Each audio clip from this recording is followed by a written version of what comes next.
पान नई सीरियल तुम से तुम तक के आने वाले अपकमिंग एपिसोड में कहानी एक बार फिर जबरदस्त ट्विस्ट लेने वाली है।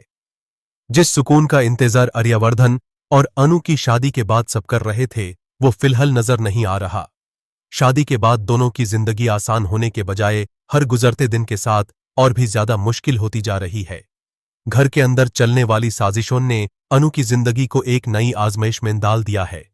इस वक्त पूरी कहानी का सबसे बड़ा सेंटर पॉइंट मीरा बन चुकी है। हर रोज वो कोई ना कोई नई चाल चल रही है और हर प्लानिंग का निशाना सिर्फ अनु होती है। मीरा का मकसद सिर्फ इतना है कि अनु खुद अपनी मर्जी से वर्धन हाउस छोड़कर चली जाए। इसीलिए वो अनु के सबसे बड़े डर को अपना हथियार बना लेती है।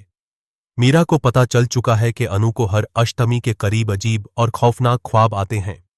बस इसी कमजोरी का फायदा उठाते हुए वो एक नया ड्रामा शुरू करती है।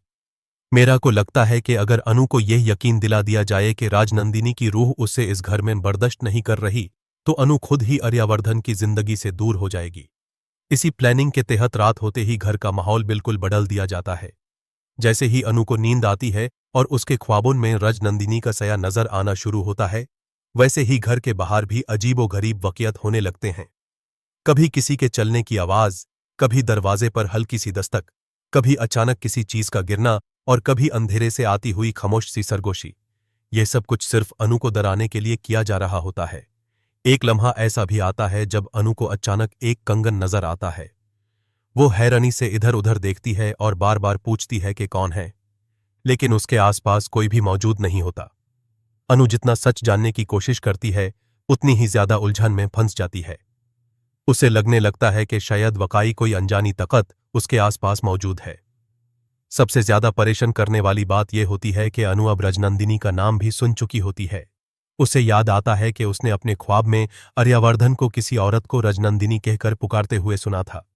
अब उसके ज़हन में सिर्फ एक ही सवाल घूम रहा होता है कि आखिर राजनंदिनी कौन थी और उसका आर्यवर्धन की जिंदगी से क्या रिश्ता था। अनु इस राज को समझने के लिए गायत्री जी के पास जाती है।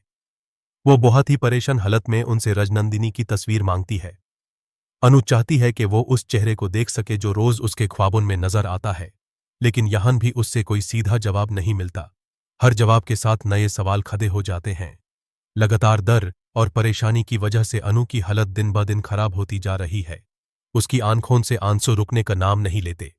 उसके बाल बिखर चुके होते हैं और उसके चेहरे पर सिर्फ बेचैनी और खौफ साफ नजर आता है। वो समझ ही नहीं पा रही होती कि उसके साथ जो कुछ हो रहा है वो हकीकत है या किसी की सोची समझी साजिश। दूसरी तरफ मीरा अपनी प्लानिंग को कामयाब समझकर खुश होती है। उसे लगता है कि अनु अब ज्यादा दिन इस घर में टिक नहीं पाएगी, लेकिन मीरा ये नहीं जानती कि हर चाल हमेशा कामयाब नहीं होती। जिस वक्त वो अपनी जीत का जश्न मना रही होती है उसी वक्त उसकी साजिश का सच धीरे धीरे सामने आने की तैयारी भी शुरू हो चुकी होती है। अब सबकी नजरें सिर्फ आर्यवर्धन पर टिक गई हैं। इस वक्त वो खान बाबा के पास है और वहां उसे जिंदगी का एक बहुत बड़ा सच समझने को मिल रहा है। खान बाबा ने उससे माफ भी कर दिया है, लेकिन अब सबसे जरूरी बात यह है कि आर्यवर्धन जल्दी से वर्धन हाउस वापस आए, क्योंकि उसकी गैर मौजूदगी में अनु बिल्कुल तन्हा हो चुकी है और मीरा हर रोज उसके खिलाफ नई साजिश रच रही है। आने वाले एपिसोड्स में देखना बहुत ही दिलचस्प होगा कि क्या आर्यवर्धन वक्त पर घर लौटकर अनु को इस मुश्किल से बचा पाएगा। क्या वो मीरा की हर चाल का पर्दाफाश करेगा, और सबसे बड़ा सवाल, क्या अनु राजनंदिनी के राज तक पहुंच पाएगी या फिर मीरा उसे और भी बड़े जाल में फंसा देगी। अगर आप भी अम्बा तुमसे तुम तक के नए के इन जबरदस्त ट्विस्ट्स का बेसब्री से इंतजार कर रहे हैं तो अपनी प्रिडिक्शन कमेंट्स में जरूर शेयर करें। वीडियो पसंद आए तो लाइक करें, चैनल को सब्सक्राइब करें और बेल आइकन जरूर प्रेस करें ताकि हर नई अपडेट सबसे पहले आप तक पहुंच सके।